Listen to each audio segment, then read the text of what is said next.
Well, the SSPX has just been excommunicated by the Pope, by the Vatican.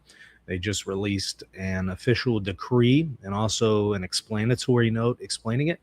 And I'm going to go over that with you. We have been covering this situation with the SSPX for years now, and this effectively kind of puts an end to that conversation. There's been a lot of debate on, especially under the pontificate of Pope Pius. I'm sorry, I said Pope Pius, Pope Francis. Under his pontificate, there has been a lot of conversation on whether or not the SSPX is in schism, especially because of certain moves that the Pope made on confessions and marriages for the SSPX. And there was also a lot of discussion and hope that there was going to be a full reconciliation between the Vatican and the SSPX. That fell apart. Cardinal Mueller for the Vatican told them, look, you have to accept Vatican II and a few other conditions. And they came back and said, no, we can't do that. That's a deal breaker. And that was pretty much the end of it. And now the SSPX has chosen to go through with consecrations without papal approbation. And from the Vatican perspective, from the papacy's perspective, this is a schismatic act, and there's an automatic excommunication for anyone who does this. And so that happened yesterday. They went through with consecrations without a papal mandate. And so from Rome's perspective, they're excommunicated. They're in schism. They came out with this official decree, publicly letting everyone know it. Of course, the SSPX maintains a different position than the papacy, and they say that they're not in schism, they're not excommunicated, and that they're preserving the faith. And so they have a very, very different perspective than the papacy on the matter. But let me read to you the decree, because y'all know I like going straight to primary sources. This is the decree and the explanatory note. You can see it there in Italian, but I am going to go ahead and read to you a Google Translate version since I don't speak Italian. So I ran it through the Googler, and here's what it says. This was a decree just released today, July 2nd.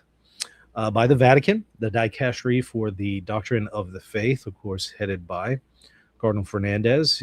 It says, despite the warnings addressed to the Superior General of the Priestly Society of St. Pius X, Bishop Galarreta, having committed an act of a schismatic nature through the episcopal consecration of 4 priests without a pontifical mandate, and against the will of the Supreme Pope, has ipso facto, that is automatically, incurred the penalties provided by Canon 1387 and Canon 1364 of the Code of Canon Law.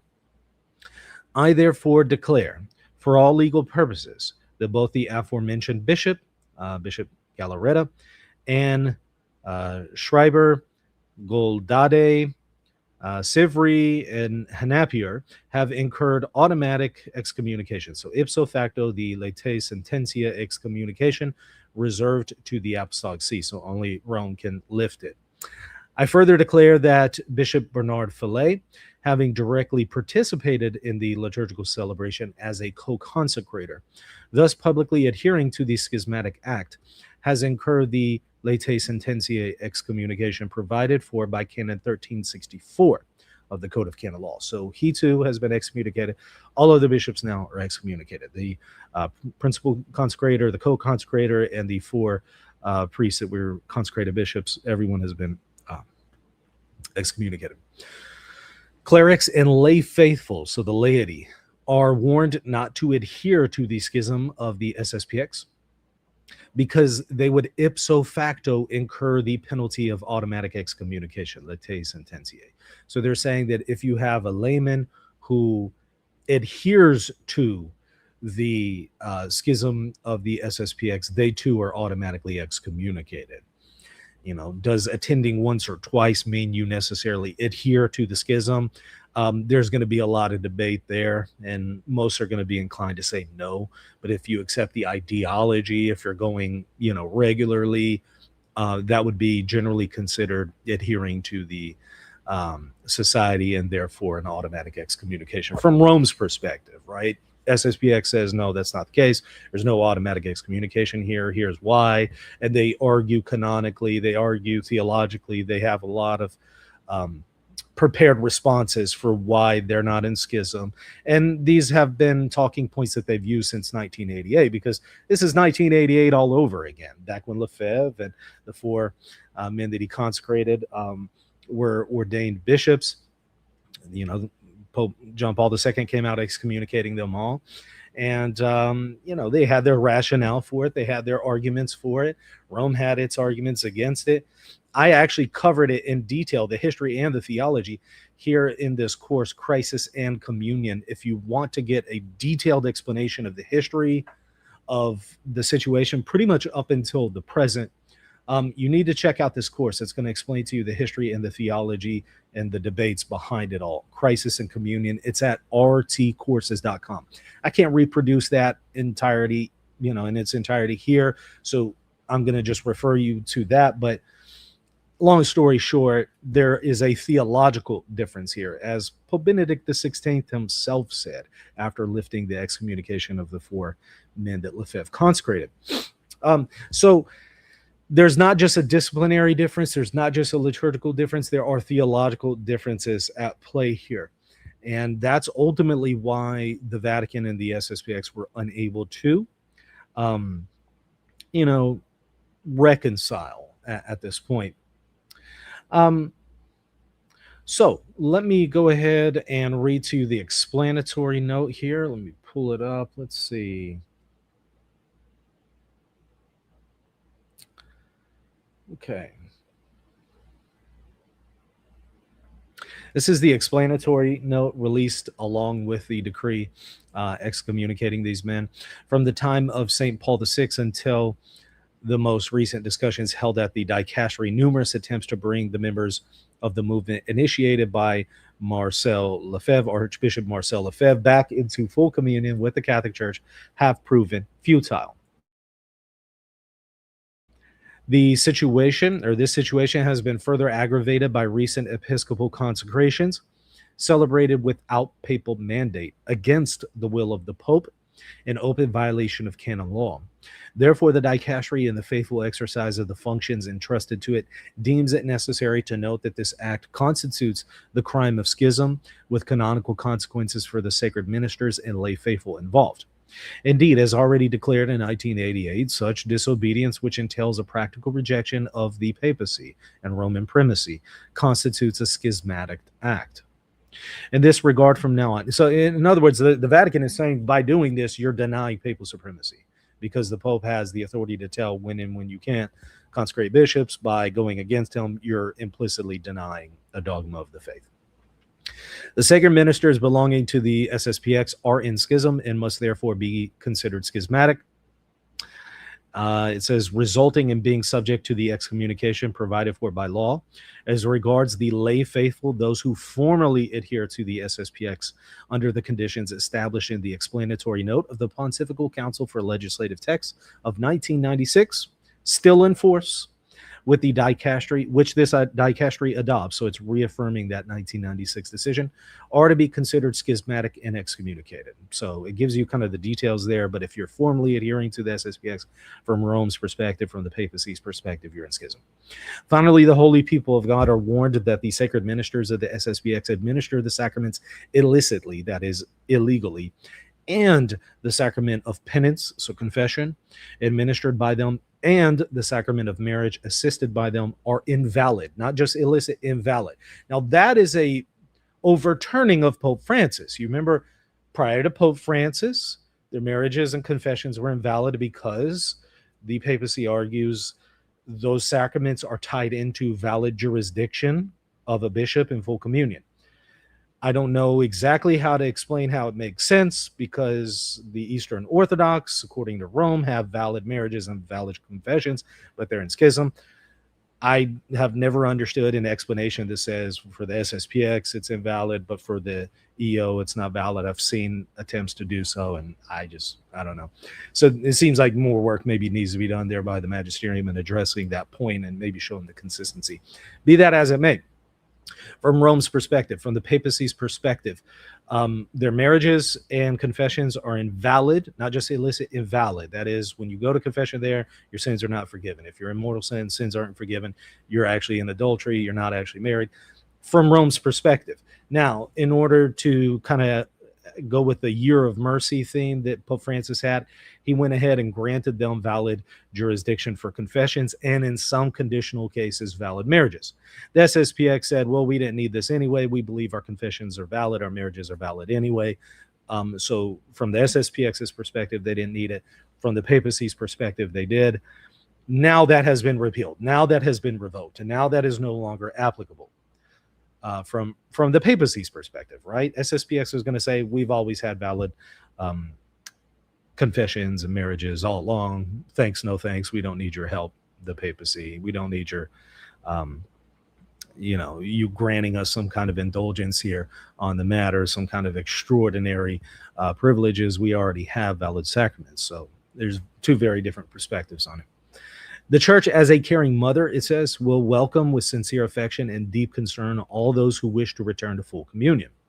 So they're saying that, the SSPX is not in full communion, same as the Eastern Orthodox, Oriental Orthodox, Anglicans, and so on and so forth. Of course, there's degrees and grades to how close a person is to full communion, but they're saying they're not in full communion. The apostolic nuncios will have access to the procedures that ordinaries may use in various cases. Finally, all the faithful, that is the laity, are exhorted to remain firm in communion with the Pope and the bishops in communion with him and with the whole church, and to abstain from participating in celebrations and activities promoted by the SSPX. So they're told to abstain from it, and then they're told if you formally adhere to it, you're in schism. From the Dicastery building, July 2nd, 2026, Cardinal Fernandez, signed off by a few others, and so on and so forth.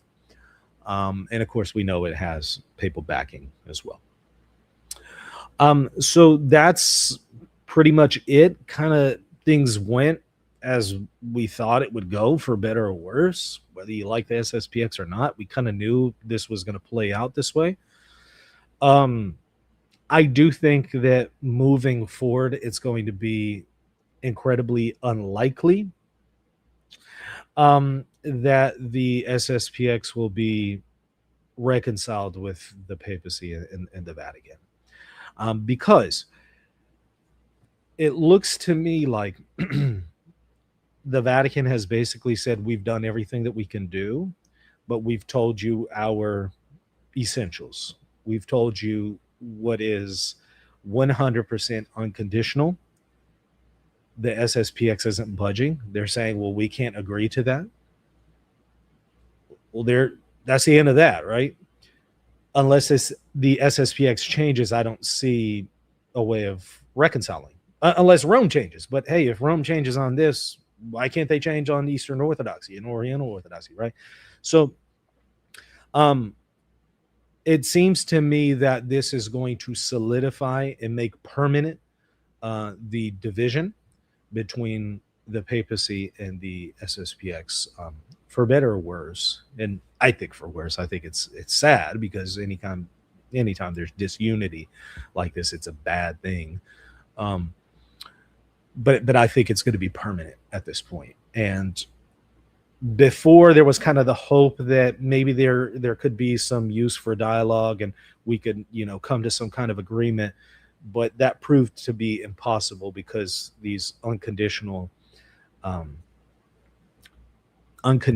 conditions, if you will, unconditional points that the Vatican made, for example, adherence to the Second Vatican Council, the SSPX says we just can't do that. So it's a doctrinal difference. And at that point, you're kind of in the same category as doctrinal differences with other communities. Of course, the SSPX will argue these are not dogmatic differences. And Rome would argue actually they are dogmatic differences, because as you saw there, Rome is arguing this is a denial of papal supremacy. Although the SSPX says they hold to papal supremacy, Rome is saying, but you're denying it by not listening to the Pope on who can and can't be consecrated, when and where, and all that. So Rome is saying they are denying a dogma. SSPX is saying they're not denying a dogma. But given that previous dialogues didn't produce that full reconciliation, moving forward, I don't think they're going to.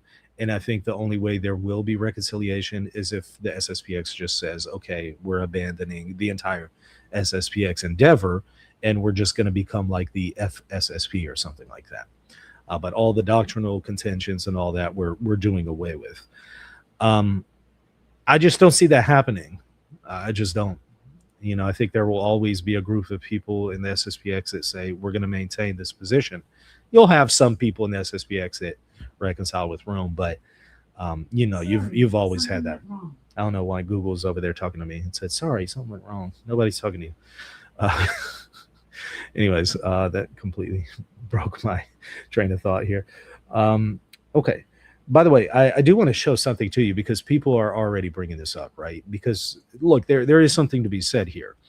You know, the Vatican is very forceful, very blunt, very direct, very strong, heavy-handed when it comes to the SSPX, but when it comes to other problems in the church, maybe a little less so. I mean, so people are already pointing this out, as I told you they would, and circulating this video where Pope Leo allows for a LGBTQ rainbow cross to be processed into St. Peter's Basilica.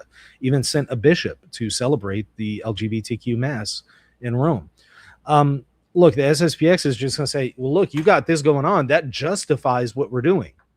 Rome is going to say, no, we might have some dialogue. We might have some concessions that we're making to the LGBTQ community, but they're not dogmatic in nature, and what you're doing is dogmatic and schismatic. And so from Rome's perspective, it's different. But they're just already pointing this out. For example, I'm seeing them circulate this clip. It's a very short 15-second clip, but it shows where they're bringing in that rainbow cross. And by the way, I was one of the only people to call that out and say this is wrong. You'll notice all the other Catholic content creators didn't say a word. You'll notice that, right? That's weird. They can talk trash about me. They can slander me. They can be obsessed with me, but they can't say anything when an LGBTQ cross is processed into St. Peter's Basilica. It's weird how selective they are in their outrage. I'm just saying, but yeah, here's that clip. Here you can see it being processed, very clearly LGBTQ cross from Father James Martin's group. They had previously just celebrated an LGBTQ mass in Rome with a bishop sent by Pope Leo. Pope Leo gave them the green light to do this. They go in there with profanity on their clothing, with rainbow flags, holding hands with their partners. And they go in fully welcomed to introduce this into St. Peter's Basilica with not only no rebuke from the papacy, but actually allowance and tolerance for it. So the SSPX is just going to rightly point out and say, hey, this proves our point. There's a state of emergency in the church that gives us these abilities to go ahead and consecrate people, to preserve the faith, to carry out confessions and marriages. And so from their perspective, this just further solidifies it. And so what happens here is by Pope Leo doing that, he's just reinforced the SSPX in their determination to continue to do what they're doing, instead of kind of maybe addressing the underlying root cause. Why is the SSPX, in this position? Well, they're reacting against a lot of concerns that they have in the church. Some are legitimate concerns. Some are maybe arguably misunderstandings, but some are legitimate concerns. And they, in their mind, think, hey, this is what justifies us doing what we do. Rome says, hey, two wrongs don't make a right. They're thinking this is the right path. But instead of maybe fixing that underlying problem, the underlying issue is further aggravated by stuff like this. So seems to me that both sides could do better in this. And ultimately, who has all the power, who holds all the cards here? Ultimately, Rome does. So Rome could fix the source of the problem. It doesn't. The Pope doesn't excommunicate bishops and priests who are celebrating pride masses. He doesn't excommunicate the German heretic schismatic bishops. He doesn't really use that heavy hand with them, which he should, but does with the SSPX. So a lot of people are going to say this just further aggravates the problem. Even if the SSPX isn't right, there's more that the papacy could do to mitigate the damage and maybe even bring about some kind of reconciliation.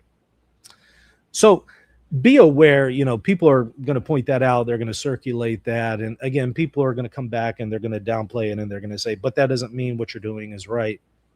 That may be true, but the point is they have some legitimate concerns that need to be addressed. And there's one staring you in the face very recently by Pope Leo the 13th. Okay, so I think I addressed everything there. Just looking briefly here through the chat.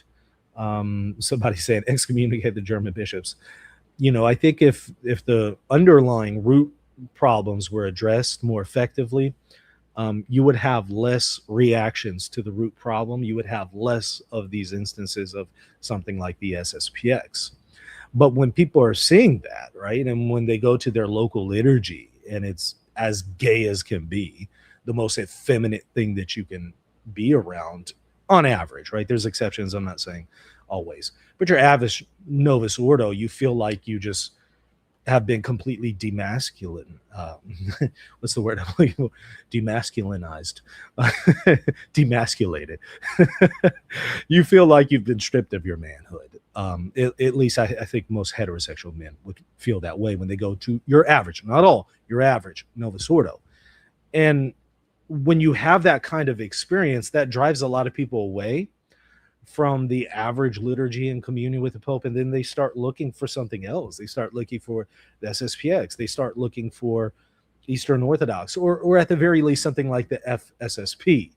That just gives them a different vibe and doesn't give them the same experience. Well, if that underlying root problem was addressed, the way the average Novus Ordo is done,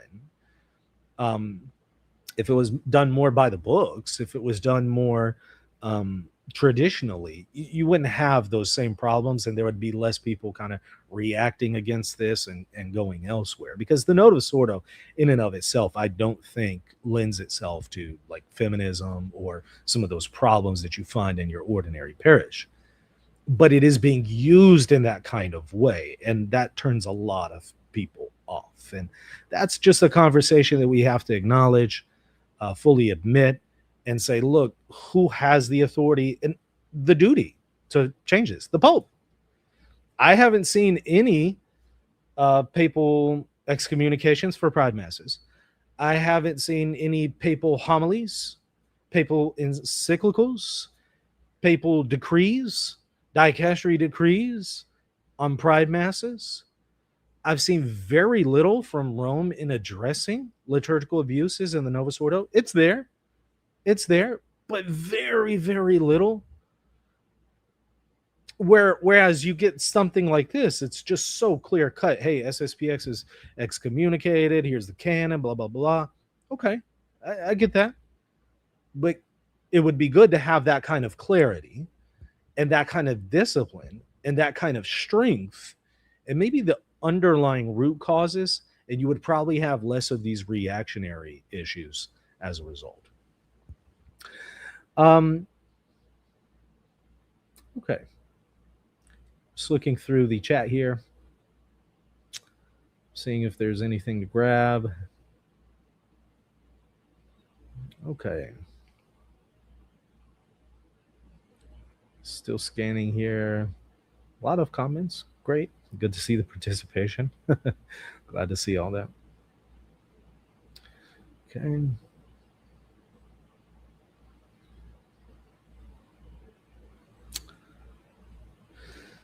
Okay.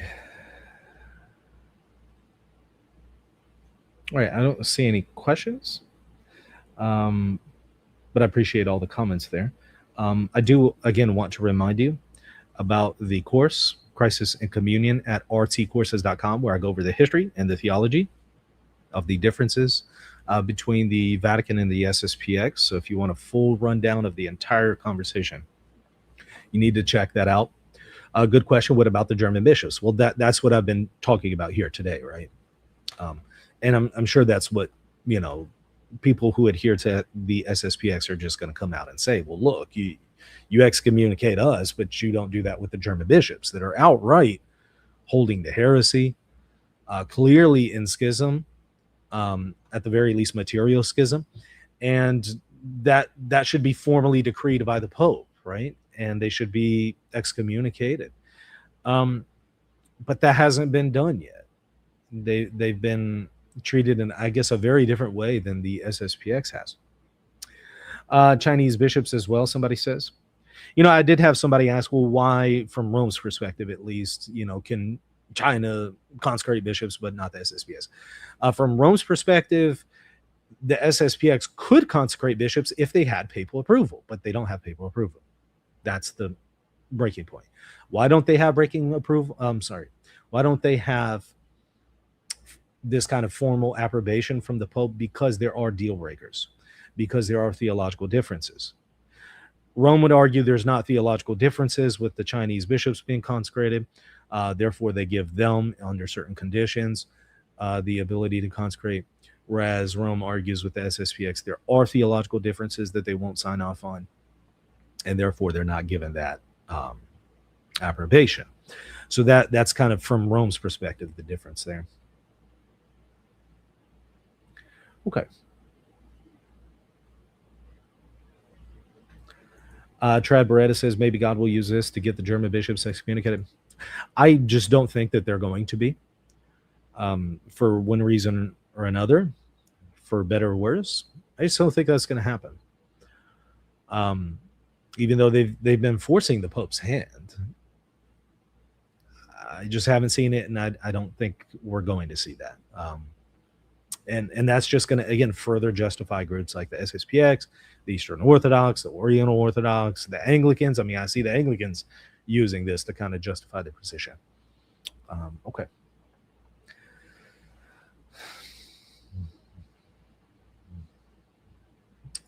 The Supreme Leader, Pope, that blessed the block of ice. If you think blessing ice is unusual, you might want to look into history and see some more unusual things that were blessed. Much more unusual than ice. As odd as the ice thing was, there's some stranger things in history. Okay. All right, so I think I may have grabbed everything here. And anyways, let me know what you think about the situation, of course, in the comment section. Love to hear your thoughts. Make sure to subscribe, hit the like button, and of course, just a reminder, try to help me out attempting to get the second channel monetized, or fully monetized, I should say. That is where I can run YouTube ads and stuff like that. And in order to do that, I need like 200 or 300 more watch hours. So just go through a whole bunch of videos on this channel and just binge watch them. Help me out with that. So that way I can do it, because I need that within, I need 4,000 watch hours within 365 days. So the clock is ticking on this. Help me out here. Appreciate it, especially if you want to see more content on the second channel. I need y'all to, help do your part by watching the content and get me to that perspective. Does this count towards watch hours? It does, but you have to go and binge watch everything else. You need 300 watch hours. All right, that's gonna do it for now. Thank you so much. Comment, like, subscribe, and you can, by the way, become a channel member right now for exclusive patron-only content right here on this second channel. You can. That has already happened, so it's been partially monetized. So if you want to get exclusive content, go and check it out now. All right, we'll see you later.